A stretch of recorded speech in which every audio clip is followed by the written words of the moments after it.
Alright. Kamusta mga pare? Ako nga pala si Paring RJ at welcome dito sa Paring RJ TV. Medyo chill lang muna tayo ngayon. Kasi gabi na.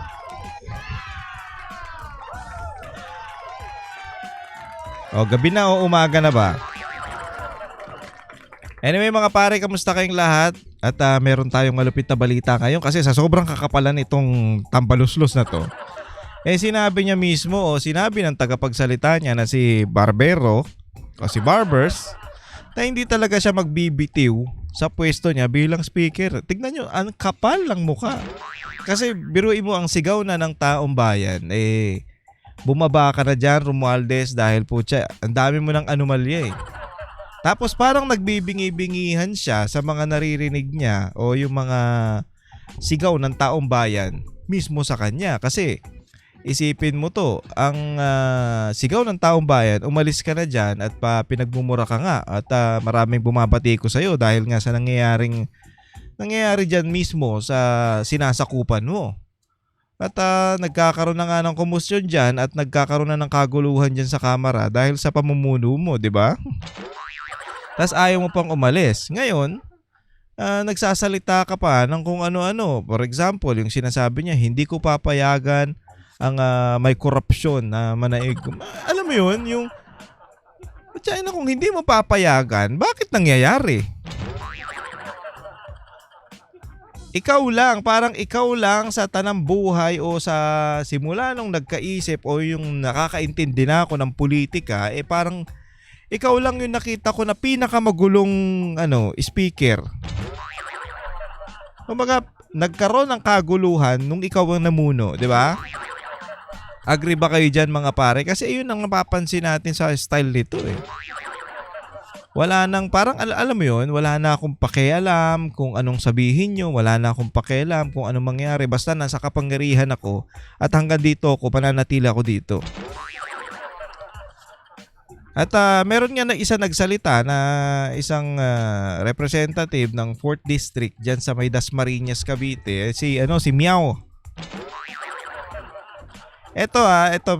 Alam ko yung iba dito tinatawanan tong si Barsaga, si Nino Barsaga. Kasi nga kahit sino naman matatawa dito, yung nag-campaign to, ang sinisigaw, pusa Tapos lahat ng poster niya, dyan sa may Dasmariñas, pag napapadaan kami dyan, may pusa. At ang lupit pa nun, yung picture ng pusa, iba-iba yung kada picture niya, iba-ibang pusa yung nakalagay. Sino nakakita nun mga pare? I-comment nyo nga dyan. Alam ko nakita tayo, lalo na yung mga kababayan natin yan sa Cavite. Alam ko nakita nyo yan, yung poster nito ni Nino Barsaga na may mga pusa. Tapos pag nag-speech siya, meow, meow, meow, meow, meow, meow, meow, meow. Maraming salamat po. Meow. Kaya kaya nakakatawa siya. Pero ang hindi nyo alam, itong si Barsaga, isa daw to, matalino daw tong mama na to, itong tao na to. So, matalino, oo. Weirdo, oo. Pero, biruin mo, siya lang ang nagsalita. At siya lang ang lumaban o nagsabi na dapat ang imbestigahan dyan si speaker kasi siya ang leader Siya ang speaker. At panoorin natin itong mga pare kasi medyo nagulantang ang taong bayan o ang lahat dito kasi akala natin itong si Congressman Miao nga ang tawag natin dyan Si Congressman Miao puro lang pata. Ewan ko. Kasi nakakatawa to Tapos bigla ganun yung sinasabi niya, ganun yung speech niya sa kampanya pero nanalo, di ba? Kaya panoorin natin itong mga pare kung Ay, pagpasensyahan nyo na yung energy ko, mababa talaga kasi galing kami swimming. Nag-swimming ang Banateros dyan sa may Batangas. So, ang layo na tapos relax din naman, syempre. Panoorin natin to mga pare. Wala umanong planong Tignan mo. magbitiw si Congressman Martin Romualdez bilang House Speaker. Doon pa lang walang planong magbitiw. Ano bang pwedeng alam mo yon, pwedeng sabihin dyan para hindi ka magmukhang ganid o yung magmukhang magtunog ano ka, yung matakaw, ganon. Pwede mo sabihin siguro dyan wala akong planong magbitiw, pero kung may ipapalit sa akin na mas okay o mas makakatulong sa ano, wala namang problema. Pagbobotohan naman yan. Pero ako, kung pagbibitiwin lang ako sa ganitong dahilan, sa mga ganitong akusasyon, hindi ako magbibitiw dyan. Pero kung mapatunayan nyo na mayroon akong ginagawang masama, magbibitiw ako. Hindi, siya eh. Walang planong magbitiw. Wala talaga. Tangina, nandito na ako eh. Andito na ako. Bakit ko pa kayo iintindihin, mga Pilipino? Sino ba kayo? 'Di ba? Kayo lang naman yung ang gagawin ko lang naman sa inyo pag may eleksyon, ayudahan ko lang kayo at mabango na ako sa paningin nyo. 'Di ba? Ganyan lang naman kayo. Wala nang pakialam sa inyo. Nanalo na ako eh. So, ang trabaho ko ngayon bilang di umano mangurakot. Ayon sa kanyang tagapagsalita, super majority pa rin ang sumusuporta kay Romualdez. Talaga? Nasa frontline ng balitang yan. Putya, paano ba na hindi magiging super majority yan? Putya, kung maaambunan kayo, di umano. Kung may pakimkim sa inyo, syempre naman. Kahit ang puro katarantaduan ang ginawa niya, kung may pakimkim, syempre, super majority yan sa amin. May pakimkim eh. Si Marian Enriquez. Siniguro ng bagong talagang tagapagsalita ni House Speaker Putangin na ano? Sino ba? Ay, si Princess ba ang tagapagsalita nito noong nakaraan? Tama ba ako? Yung Princess yung pangalan pero mukhang ni Shrek. Binalitan na ng bago. Dito ka lang makakakita ng speaker na may speaker. Punta, ikaw na nga yung speaker eh. Kailangan ko pa may tagapagsalita. Di ba? Ay, naku na po. Tapos ang nilagay mo pa, si Barbers. Martin Romualdez na hindi magbibitiw ang speaker sa pwesto. Hindi talaga magbibitiw yan. Walang planong pagtatanggal at wala ring plano na magkaroon ng palit ng liderato dito sa mababang kapulisan. Ay, syempre naman. Bakit pa ako bababa? Bakit pa ako aalis kung ako ang speaker? Halimbawa, ganyan yung ugali ko. Talagang uhaw na uhaw sa kapangyarihan. Bakit pa ako bababa? Ha? Wala akong pakialam sa inyo. Nandito na ako sa posisyon ko, pinaghirapan ko to, wala na akong pakialam, bala kayo sa buhay nyo. Kahit anong sigaw nyo dyan, hindi ako bababa dito. Puta, yung ewan ko sa Nepal ba yun? Yung sinunog yung... ang hirap niya pag... Alam nyo kung... Ako dito sa mga... Alam mo to, yung mga opisyal ng gobyerno natin na hampas lupa o yung hampas lupa. Mga animal na demonyo. Tangina, magbago na kayo kasi baka mamaya magaya tayo dun sa Nepal kasi yung taong bayan ngayon, alam niyo nakafocus na eh. Nakafocus na sa nangyayari sa Pilipinas ngayon kasi nabubulgar na yung mga kalokohan ng gobyerno, especially diyan sa Congress. At may isipin mo yun, dati ang mga Pilipino walang pakialam sa politika, walang pakialam sa nangyayari, pero ngayon may pakialam na. Bakit? Putangina, ang laki-laki ng ninanakaw eh. 'Di ba? Ang laki-laki ng nawawala. Tapos kaya sila nagagalit, kaya apektado ang mga Pilipino. Bakit? Nararanasan nila yung yung pagbaha eh. Mga putang ina nyo. Ang kakapal ng mukha nyong magnakaw, tapos sasabihin nyo pagmamalaki ng presidente may flood control. O ano nangyari? 'Di ba? Umulan. Konting ulan baha, konting ulan putsa na lubog. So doon na parang ano ba to? May gobyerno pa ba tayo? Kaya ganyan ang tanong ng Pilipino ngayon eh. May gobyerno pa ba tayo? Puta, ano ginagawa ng mga opisyal natin diyan sa Senado at sa Congress? At anong ginagawa ng presidente natin ngayon? Putang ina, palamuti lang ba yan? 'Di ba? Hindi, ayun ang tanong, may presidente pa ba tayo? Putang ina kung wala. Palitan na yan. Anong sabi ni Romualdez? Hindi ako magbibitiw. Bakit ako magbibitiw? Para ano? Wala akong pakialam sa inyo. Giit pa ni Barbers, higit 90% ng mga Tangina, miyembro ng 90%. Kamara ay nakasuporta pa rin kay Romualdez. Ganyan din ang giniit ni House Infrastructure To, Committee si ano? Chairman Terry Ridon. Ridon, no? Yung feeling, feeling... ano ka na lang, yung pinapagalitan niya yung yung... Sino ba to? Si Diskaya, yung lalaki. Sabihin mo na, wala akong ano sa tanong. Ang tanong, ano yun? Ang gusto lang pala, may idawit na senador. Puta na halatang halata kayo eh. Alam nyo, ewan ko nga parang bumabaliktad o parang yung Diskaya medyo umatras dun sa, ewan ko umatras dun sa style nila na binanggit si Zaldico tsaka si Romualdez. Diba? Nagsalita na dyan sila sa house. Parang medyo kumambyo sila. Parang nagsorry yata. Hindi ko matandaan. Nagsorry dyan sa dalawang animal na yan. So, alam mo yun, medyo siguro nasabihan na sila o medyo natakot. Kasi nga naman, patay na. The name that you cannot be mentioned Sabi nga ni Chis Escudero, ba't minention nyo? Puta. Tignan mo ang nangyari sa Senado. Puta, nagpalit-palit kagad ng snap lang. Ang ganda na lumabas na yung katotohanan o nagsasalita na yung sabihin na nating kasabwat nila dun sa katarantaduhang ginagawa nila. Oo, paparusahan dapat yan yung Diskaya pag napatunayang may kasalanan. Okay, dapat lahat yan.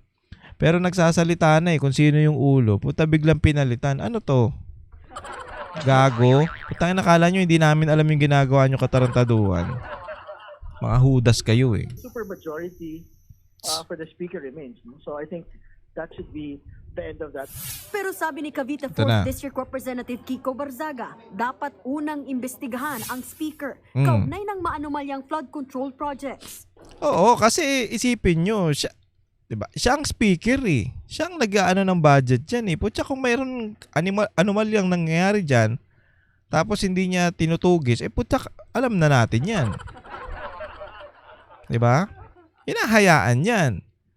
Kasi kung nagtutuloy-tuloy yan at ikaw ang leader dyan, ikaw ang leader ng Kamara, tapos walang nangyayari, wala napaparusahan, dapat ka talagang imbestigahan.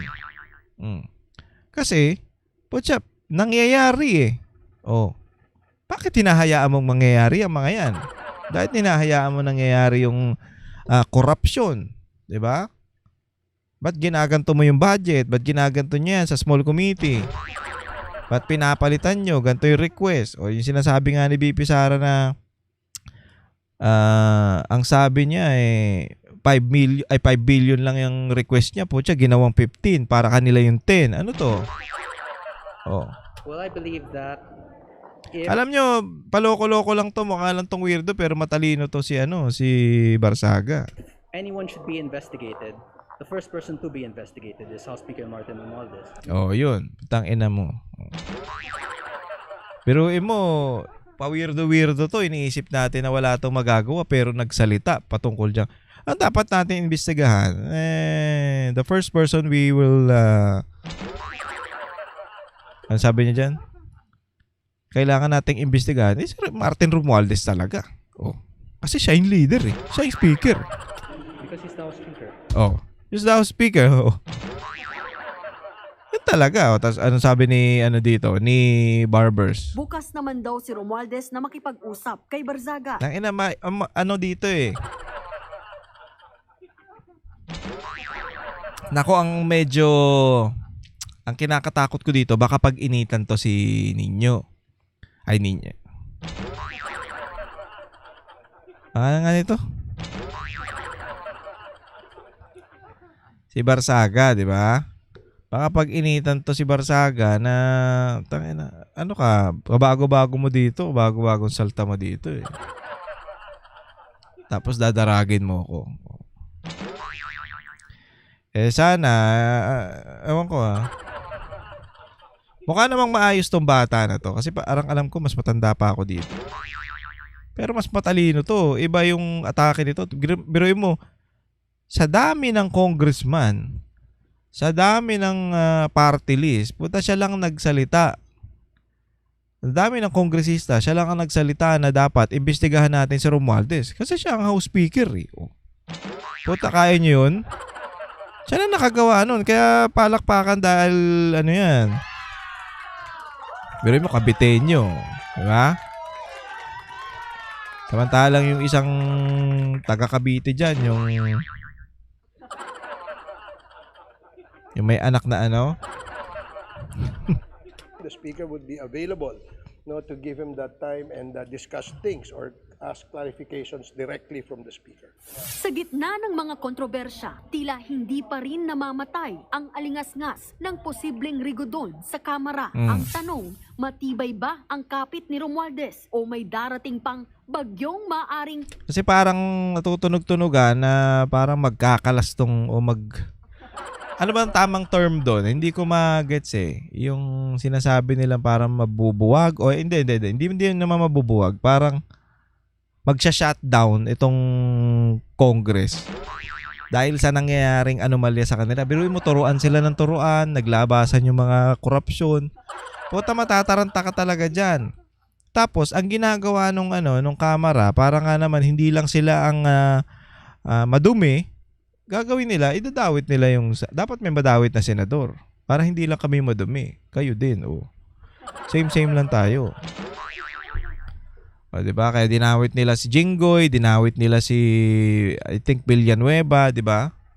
Na may anomalya nga dyan sa flood control project o ghost project na yan. Pero, nung sinasabi nito ni Cayetano, nung hearing, I think kahapon yun, paano mong sasabihin kung may anomalya o kasabwat o kasali si Villanueva dyan sa mga flood control project na yan, noon niya pa sinasabi yan 2016 pa lang noong panahon ni Pangulong Duterte. At sinasabi rin niya ni Pangulong Duterte na may problema siya sa DPWH.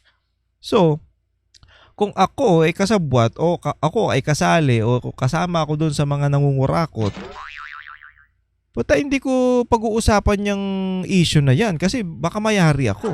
Diba? Ganun kasimple. Pinupunto kasi nila dyan sa Senado para pare-pares na tayong may dumi. Yumanig sa kanyang liderato. Nagbabalita mula sa Frontline, Marian Enriquez. News 5. So, eto na mga pare, mga kababayan. Nagsalita na nga to si Romualdez na hindi talaga siya bababa. Tingnan nyo. Ang kapal lang mukha ng animal. Wala na akong pakialam. At in fairness naman dito kay nakakatuwa to si Barsaga. Kasi isipin mo, alam mo yon, yung hindi mo akalain na sa kanya manggagaling yung na yun yung salita na yun yung sasabihin niya na hindi, dapat ang unang-una nating imbestigahan si Speaker. Kasi siya ang House Speaker. Tama naman. Kasi kung may nangyayaring anomalya dyan at hinahayaan at nagtutuloy-tuloy yung mga corruption dyan sa House of Representatives, malamang hinahayaan niya kasi hindi natutugis Diba? Lantaran ng pangungurakot, yung BICAM na nga lang diba? Yung BICAM. Tapos yung pagdating dun sa GAA, iba na. Putya, lalaki na. Kasi diba sinasabi nga natin, may pag-uusapan pa yan sa House. Tapos dadating sa Senado, yung BICAM. Tapos meron pang small committee. Sa small committee, I think merong 4 o 2 yata o 4 Pero kung di tayo nagkakamali, 4. Nag-uusap yung small committee na yan na sila-sila lang. So pagdating ng small committee, ang umahawak lang daw niyan, sabi nga ni BP Sara, itong si Romualdez, tsaka si Zaldico. So kaya nilang i-manipulate. Pagdating sa GAA, yun na, putya, dadagdagan na nila ng dadagdagan. At sa kanila mapupunta yun. Di umano. O dun sa mga project na, alam mo yung kadikit nila. Pag hindi ka tropa, wala kang project. Kaya itong si Barsaga, medyo baka pag initan to, hindi to bigyan ng project. Oh. 'Di ba? Kasi nga, sabi nga ni Escudero, the name that you cannot be mentioned. So baka pag initan nga to si Barsaga, yun ang niyan, aabangan natin sa mga susunod na kabanata. Oh. So, yan na, wala na. Hindi na magbibitiw yan si kahit yan, kahit hanggang mamatay yan, dyan na yan siguro. Ayaw Puta nakaranas na ng kapangyarihan Putyang ina, hawak niya ng lahat Bs, bs, bs, bs. Puta, isang kumpas mo, sunod ang lahat Parang si, pag kumumpas siya, bam, puta ina yan. Wala na. Oh. Wag mo may mentioning yan. Kasi pag minention mo, putya, mabubulag ka. Mayayari ka. Oh. Malalim yung sinabi ni Escudero na yun. Putang ina, bigla siyang nawala Ang ganda-ganda na performance niya. Dahil lang hindi siguro sila pumayag. Pagdating dyan sa impeachment ni BP Sara, puta, from majority, naging minority. Hindi ka naman nagkagulatan. Anyway mga pare, hanggang dito na lang muna ang ating video. Pero please subscribe to my channel at huwag kakalimutang mag-share at mag-like ng video. Ganon din po ang aking Facebook page na Paring RJ. Paki-follow na rin po o mag-subscribe na rin po tayo doon sa aking, follow sa aking TikTok account na Paring RJ Banateros. At syempre sa SMNI, mag-subscribe din kayo. DZAR 1026 at sa Banateros 2.0 sa Facebook. Okay po ba yun? Anyway, maraming salamat mga pare sa pagsama sa akin. Ingat po kayong lahat and God bless you all. Ako pa si Paring RJ, para sa inyo po ito. Kami ang boses ng masa, hindi natatakot. Katotohanan lang, di kami nalulunod. Walang bahid ng sismis, lahat ay totoo. Kahit sino ka pa, pag mali ka babanatan ka. Walang pinipili kulay, wala kaming kinikilingan. Basta para sa bayan, kami lalaban. Pagdama palakpakan, pag mali banatan. Di matitinag, di matatakot, para sa bayan tuloy ang sigaw. Sa harap ng kamera, walang halong takot. Mga baluktot, lahat kayo'y tutumba. Ang hustisya at totoo, yun lang ang mahalaga. Kahit sinong harang, di kami matitinag. Walang pinipiling kulay, wala kaming kinikilingan. Basta para sa bayan, kami lalaban. Pagtama palakpakan,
halong